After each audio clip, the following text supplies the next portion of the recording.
Really excited for episode 93, Bridging and Funding the Pharma Startup Gap.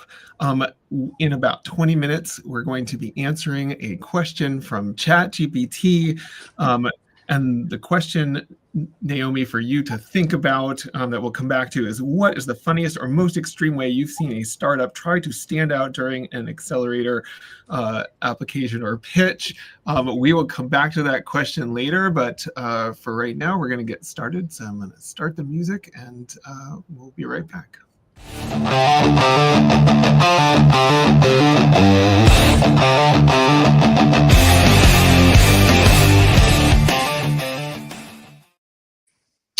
Well, here we are. Our guest today for episode 93, again, Bridging and Funding the Pharma Startup Gap, is Naomi Fried. She is the founder and CEO of PharmStars and the founding partner of PharmStars Ventures, if I got that right. And Naomi, we're so excited to have you on the show. And as you know, we always like to start with the question, what's on your mind? So what's on your mind? First of all, a big thank you, Jeff and Elena, for having me. I'm delighted to be here. So what's on my mind? Well, so that's a good question. The last couple of days, I've been thinking about some feedback that we got from a pharma business development executive who attended our PharmStars Pharma Tech Innovation Summit 3 weeks ago. And the summit's the culmination of our PharmStars 10-week accelerator, where 11 startups have time to present over the course of a day. And the person was really complimentary about how clear and coherent and well-prepared the startups were and what a great job they did explaining their products. And I was feeling, really good about this positive feedback for the startups, for the accelerators. They worked hard. Our mentor advisors coached them, helped them prepare these really crisp decks that, presentations that really landed, which was great. But what got me, and the part that I'm still thinking about, is what he added then, which was how unusual this was. That startups are often not very clear about the problem they're solving or about what they're actually trying to offer pharma when they're selling a product to them. And so this is what I've been thinking about, which is how hard it is in general for startups to explain new products, about the communication challenges that exist between different types of companies, small startups, in the tech space and big pharma. And I also have been thinking a little bit about how much this communication challenge, assuming that it's pervasive, and it sounds like it is, leads to sort of slow adoption of innovation in pharma and potentially fewer deals or less engagement with startups. And I think it's often hard for pharma to understand what startups are offering, despite the excitement and the energy. So it just kind of all brought me back to why we started the accelerator and the Pharma Startup Gap. But that's been, the pluses and the minuses have been on my mind. It's funny you bring that up because I actually had a conversation. It was two conversations over the last 2 days with a guy who I worked with years ago. And he was kind of walking me through his pitch deck, and not a pharma startup idea, but a sort of a kind of a AI for manufacturers kind of idea, whatever. And we're going through it, and to your point, I'm struggling as we're listening to it to understand what is this thing? I totally understood what the problem he was getting at because I've experienced the problem, but it was hard for me to understand. We're an hour and a half into our conversation. I'm still kind of going I'm not sure what it is that this solution is. And so I actually recommended to him a book that maybe you're familiar with called Fall in Love with the Problem, Not the Solution. I don't know if you've ever come across that book. No, but it's a great title. It makes total sense.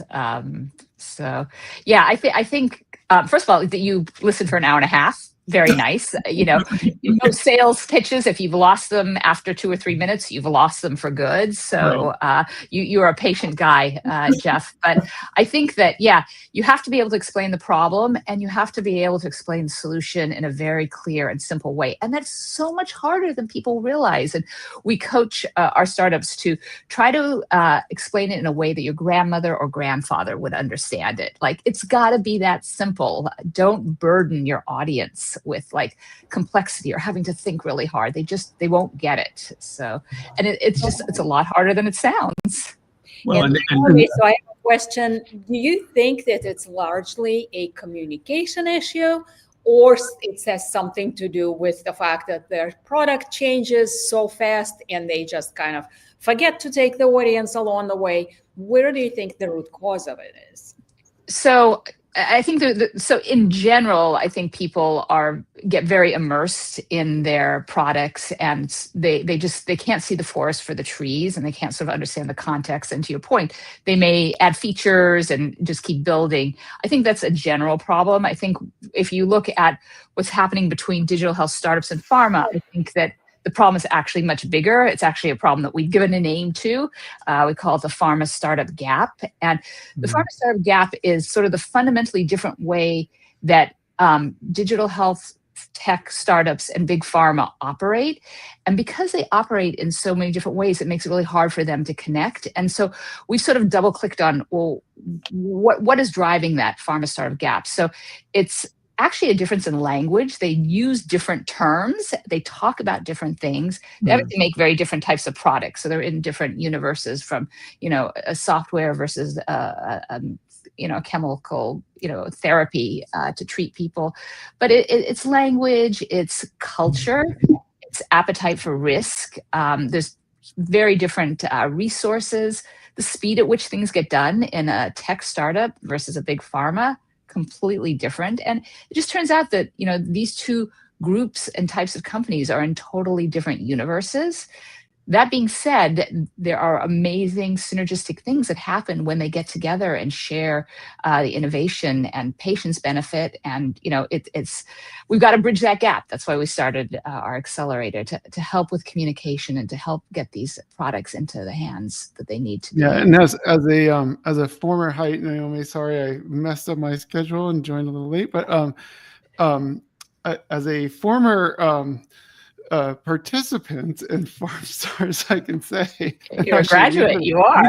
We did quite a lot of work on the deck that I was working with you, and a lot of it was just, you get into this science jargon and you get really, as you said, Naomi, like you get really deep into what you know, and you forget that you're trying to, it's still a business. It still has to solve a particular problem, and not everybody's going to just get excited about cool science anymore or cool technology. It has to actually be relevant. It has to live in a world where, it can get through clinical trials and and regulation, et cetera. And so, I think it's easy when you're a bright-eyed, bushy-tailed startup to forget that there's a lot of practicality that needs to go into it.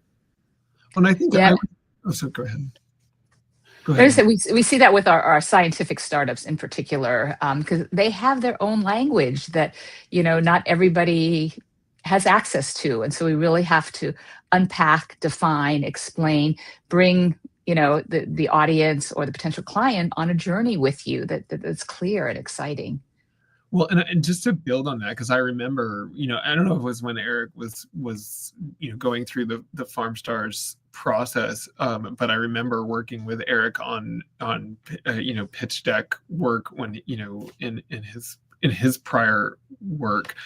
And it's interesting because I think that scientists also have this assumption, like they know the material so well, and they don't ever want to appear like they're so used to talking to scientists, and they don't want to make the audience feel like that, they're worried they're going to make the audience feel like they don't know what they're talking about, or their audience isn't smart enough or whatever, because that's not a thing that you want to do in sort of an academic world. But it was interesting because in Eric's case, we're talking about, we were talking about this, he was talking about this idea around DNA encoded libraries, and we would run into conversations with scientists who did not understand what that was. They assumed they understood what it was because they understood the word DNA. And so I was on calls even sometimes where you would talk to somebody and you'd be like, or I'd have a conversation and I'd talk to, somebody, biologist, chemist, whatever, who would say, I would say, do you know what a DNA encoded library is? And like, oh yeah, yeah. And then I would start describing it, and like within about 2 minutes, you does not know what I'm talking about. And so it's that sort of world that you get into where you're like, I know this stuff backwards and forwards, and everybody I talk to all day long knows this. And so you forget that people don't understand.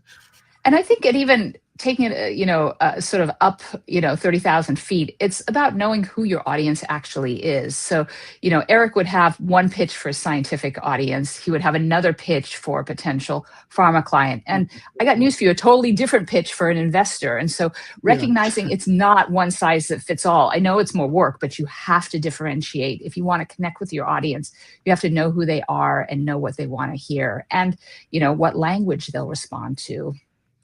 Yeah, absolutely. What do you find is the biggest difficulty you have as you're trying to help startups, kind of figure out the best way to sort of, what is the biggest challenge that you run into as you're working with them?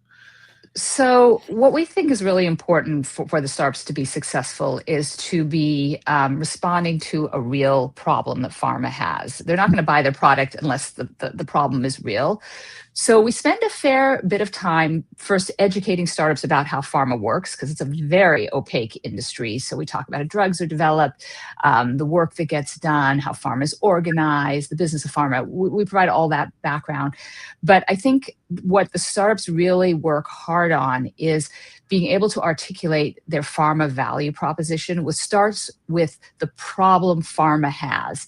And you have to be really clear. And if you can get out there and clearly say, this is your problem, and pharma goes, yeah, I have that problem, then what you say after that about how you're going to solve it, they're like, yes, I need you. So I think that's the hardest thing. And even startups that come into our program, and we have startups from pre-seed, seed, series A, B that come in, and many have been selling to pharma, they all still work really hard with us to clearly articulate their pharma value proposition. Because again, they're not used to someone saying, wait, what do you mean? What is that? So I think it's two parts. It's being really clear, and it is stepping into your potential client's shoes and explaining to them what problem they have that you're going to help them with. So here's an angle that I'm wondering, and I know you've talked about this before in our conversations, Naomi, but PharmStars is a startup in a sense, and you've been around for a few years now, but you're still only a single digit years old. What was it like building a startup and helping startups at the same time? Have you learned things from them? Have you been able to impart some of what you learned? Because you're doing the same thing that a lot of these companies are doing. You're trying to convince pharma to talk to you. Yeah. Well, so I'll say, first of all, that I've been sort of living and working in the pharma startup gap, which was the inspiration for starting the accelerator in the first place, and had done quite a few deals with pharma as a consultant and working with them. So I had some experience already walking in the startup shoes, but certainly getting started and saying, we're an accelerator and we're going to help you with education. We're going to help you with relationships. We're going to help you with communication. That was a little bit of a chicken and egg to get started, because we want to, our model is that we help the startups, and we have pharma members who are interested in meeting the startups involved as members. So we had to convince the pharma members to participate, because we were going to have startups, and the startups wouldn't participate if we didn't have the pharma members already there. So it was a little bit of a, getting everyone to the table was hard in the beginning, but once we got going, that was great. And, we actually spend probably half of our class time, and startups come to class twice a week for 10 weeks, hour and a half each time. We spend about half the time in the semester talking about how to engage pharma, how to do deals with them, what to expect during due diligence, how to negotiate, what to expect in the contract. So, we have a lot of experience with that already. So we were able to sort of hit the road running in terms of being able to teach startups. But what's also great is the startups teach each other. And that's very much a conversation about, how to engage pharma. And every cohort, we, the PharmStars team, learn things from our startups. And we continue to bring that forward. And at this point, we actually have 102 graduates and a very robust alumni community. So we're still, Eric, very much a startup, but we're 5 years into it. We're going to do our 10th cohort in the spring. And so we've hit double digits in something, not years, but cohorts. So yeah, but I think what's important is to always be in learning mode, not just teaching mode, but also learning mode.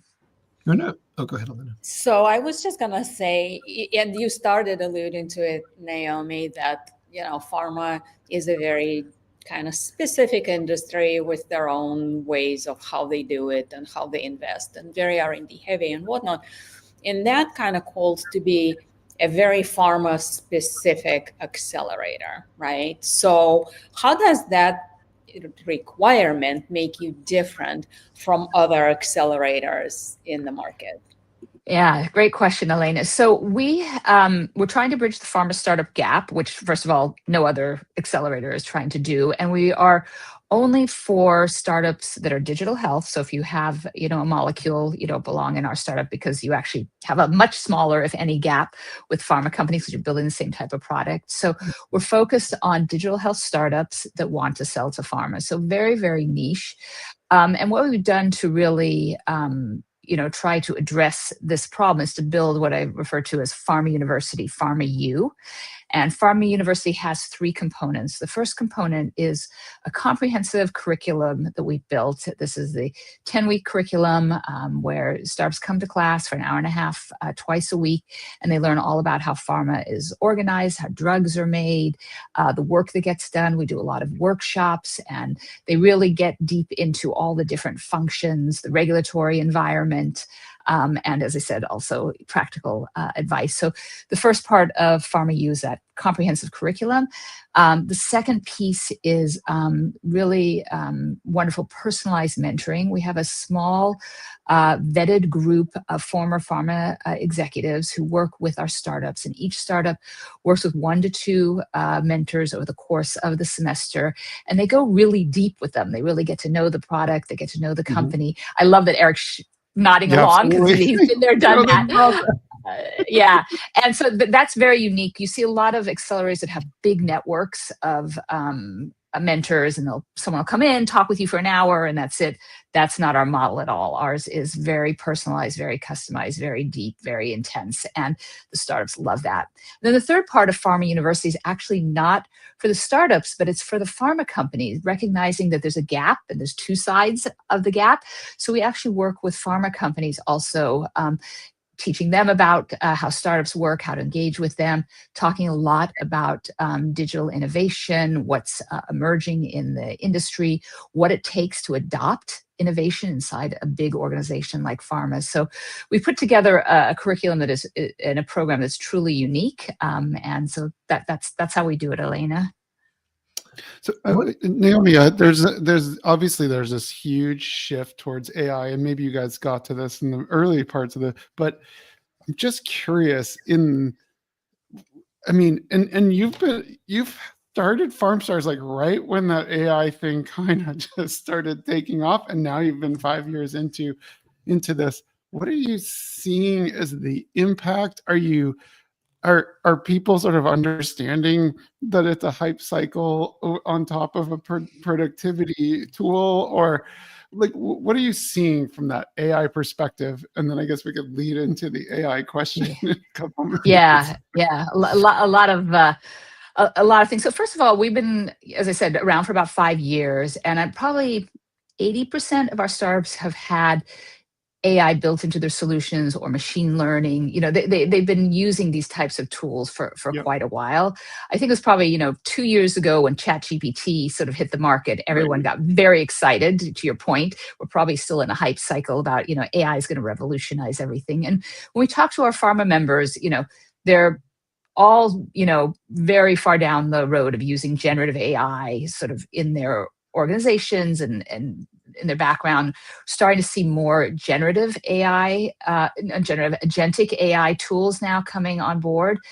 But it's going to take some time to actually find the use cases. Again, clinical trials are complex. They involve people. It's not something that we're going to just turn over to AI to do. Now, certainly there's some low-hanging fruit. We had a great startup in our last cohort called OmniScience, and they have agentic AI to manage all the data coming in from clinical trials and to help people figure out, where there might be problems or bottlenecks. We've seen, great AI solutions like Compose Health for preparing all the medical, legal reviews of the content that has to go out. So there is some low-hanging fruit, and I'm excited to see startups, offering that. And I think because of ChatGPT, pharma sort of became aware of AI very quickly at all levels, which was really exciting. And I think that opened up the door for more AI adoption and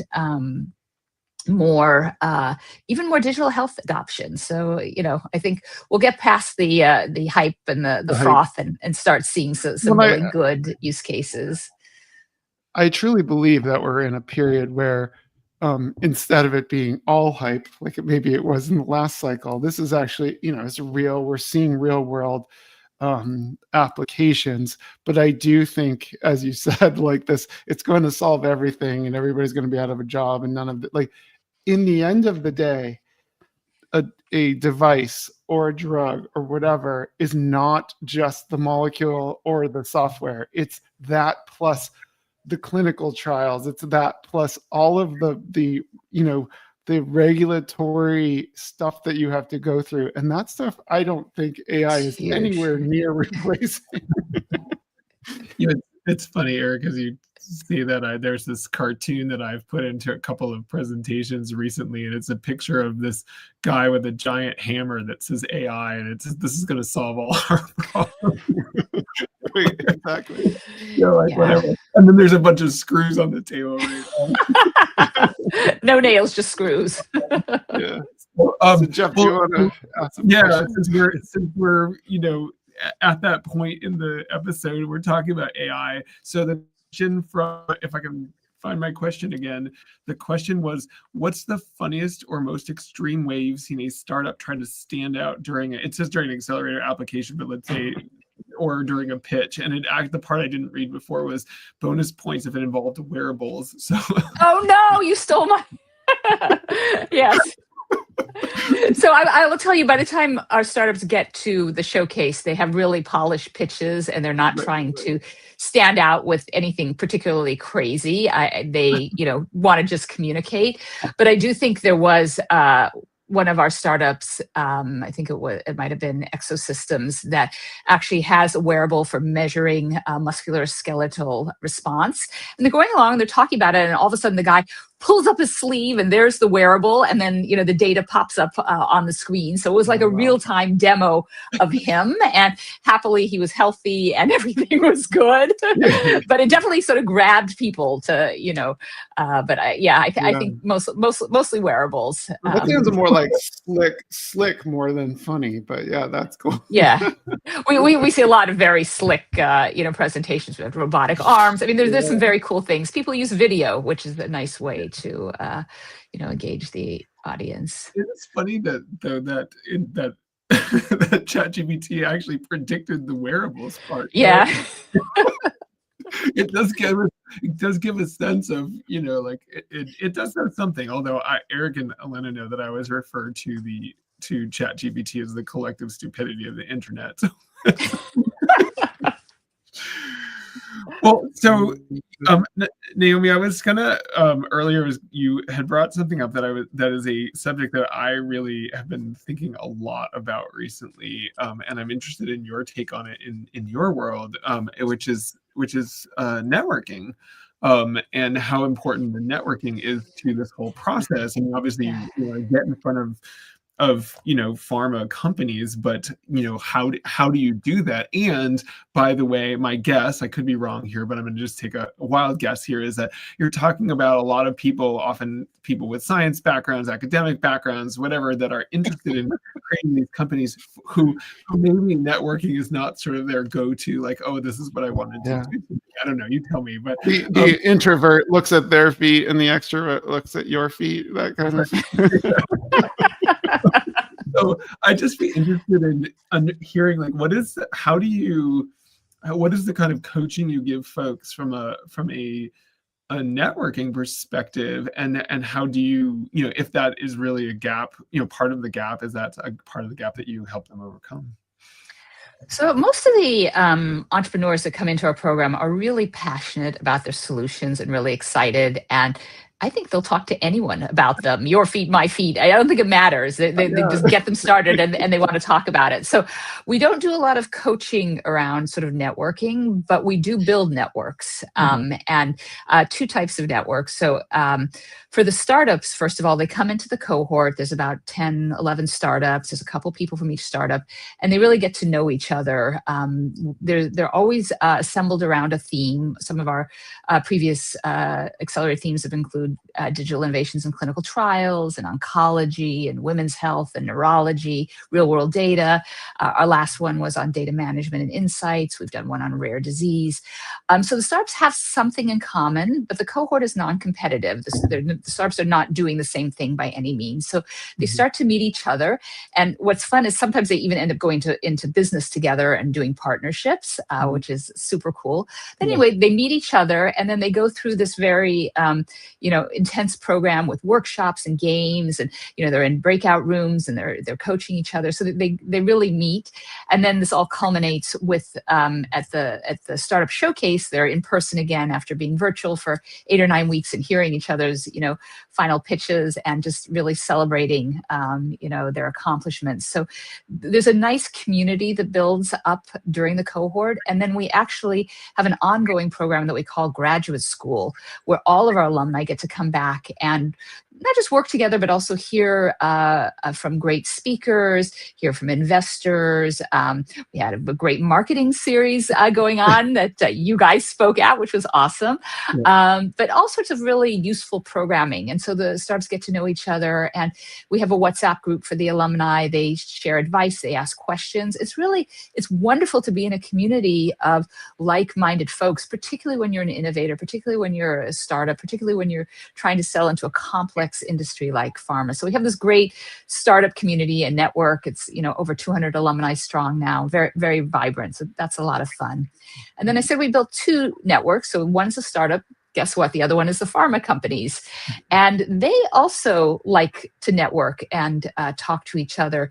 Turns out that leading innovation, particularly digital innovation in pharma, is not the easiest job and sometimes can be a little bit isolating. And so getting together the innovation leaders from different pharma companies and giving them a chance to compare notes and talk about what works is really, really fun and empowering. And so we have a robust pharma innovation leader network now made up of our pharma members. And they also love to get together and chat. We have monthly activities for them. We have dinners. So yeah, there's sort of 2 very nice networks that we also, bring together as much as we can. So I think networking is great. In the end of the day, it's all about people. So on a sort of different angle, going back to the startups and having been there myself, you've obviously dealt with lots and lots of different companies, lots and lots of different startups. If you were to talk to somebody who is thinking, maybe I should get into a startup in this digital health and digital space, pharma space, what should they be thinking about? What are some surprises you would warn them about? What is the advice you would give somebody who's like, hey, maybe I should do this? So I think to work in a startup, you need to be ready to be in a very dynamic environment. Startups are figuring out their product market fit all the time. They're doing this for years, actually. So what that means is continuous change. And if you're not interested and are uncomfortable with change, startup is not the world for you. But if you thrive on trying new things, if you like new ideas, if you want to go to work every day and not know what you're going to do, go to a startup. That's what you should. Because it's just every day is exciting. Every day is new challenges. Every day is problems to solve, people to meet. So I think it's very different. It's a very different culture than traditional big company corporate environment. And sometimes it's hard for people to make that change. And other times people thrive in that environment. So I think, in a startup, be ready for a lot of change, a lot of excitement. The other thing that, because startups tend to be small and often understaffed, you'll probably do much more than your job description. You may have been hired for one role, but you're probably going to end up helping out with a lot of other things. And you're going to get to see, how a company is built. And to me, that is so interesting and so exciting. So you have to have the right personality to work in a startup. We'll just say that. I also think it takes a lot of kind of respect and understanding on both sides, right? Because these two worlds are so different.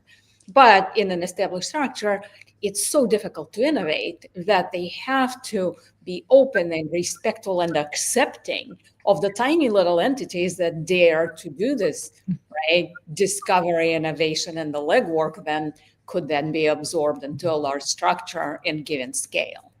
One's the maker, builder, the other one is a scaler, very different skills. But that's why we think they should get together, like big pharma and little tech startups. Little tech startups are the engine for innovation. But to your point, Elena, pharma and big companies are where scale happens, and where you have great channel opportunities. So very synergistic and very different.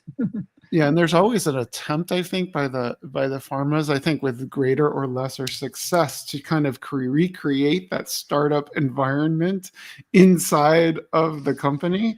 And I don't know how well that always works, but it is like is an aspiration. But I think eventually you're going to always hit something, some wall of the big pharma that a small startup is going to just kind of be able to blow past, because they're not, they don't have the resources, but they don't have the third rail sort of boundaries, I guess. Of it. Well, just reminded me, I was on a call just the other day with a current MBA student in my MBA program, and he actually has an MD, and he was like, he had done a couple of a few startup kind of activities before, and now he's sort of he's interested in doing like a health tech startup, but he's like, I think I need to go work in a big company first. And I'm like, I don't know. That's not good training. No. I keep describing the fundamental difference between the environment in a big corporation and the environment in a startup is that in a big corporation, the MO is you can't make mistakes. If you make mistakes, there's something, you're out. You're going to fall off the ladder, whatever it is. So everybody's very, very conservative about, I don't want to do anything that, sort of puts me at risk. And the startup world is the exact opposite. You have to make mistakes and take risks. Take risks and whatever. And I'm like, I'm not sure if you go into the corporate world that you're going to be either unlearning or learning things that actually won't help you in that entrepreneurial world. So I just think culturally they're very different. Yeah. And I was going to say that risk. Oh, sorry. Go ahead. Go ahead, Eric. Yeah, I was just going to say that risk is actually one of the places where the intersection of small startups and big pharma is a problem, because it's always better for the big pharma person to be able to say to their boss, oh, I just took the industry standard. And then it is the essence of a startup that you have to take a risk. And so it's like it's kind of in that interplay between that difference where some of the struggles of a startup, occur. Yeah, it's. I think I was thinking the exact same thing, Eric. That there's a cultural difference between what's happening in the startup, which is about taking risks, moving fast, breaking things, fixing them, keep going. And big corporate companies are, generally risk averse. They have a lot of rules. They have a process infrastructure. So, it's the the big company has to move enough to open up and say, well, maybe I could try something a little bit different. And the startup has to basically convince the big company that it's not so risky and the benefits outweigh the risk to trying something new. But it still often comes down to personalities in both organizations. Well, Naomi, this has been such a great conversation. It's always interesting to get your perspective. We have come to the end of the half an hour, and as you may have been told at the beginning, what we like to do at the end is go around and leave our audience with one thing, one interesting thought, or etc. And we always make our guests go first. So I don't know if that's cruel, but that's how we do it. So what is one thing, Naomi, that you would like to leave our audience with? So I'd actually like to leave the audience with a request that you take a look at PharmStars. We're opening for applications December 10th for our 10th cohort. And we invite startups that have a product or prototype that they want to sell to pharma to come apply, be part of the program, learn about pharma, have amazing mentoring, have the opportunity to pitch and meet with pharma companies at our summit event, and get funding. I didn't get a chance to talk about it, but the PharmStars Venture Fund is now investing in all PharmStars graduates. So if you are a digital health startup and you're watching this and you think you'd like to be selling to pharma, please come meet with us. We'd love to meet you. Awesome. Naomi, this was great.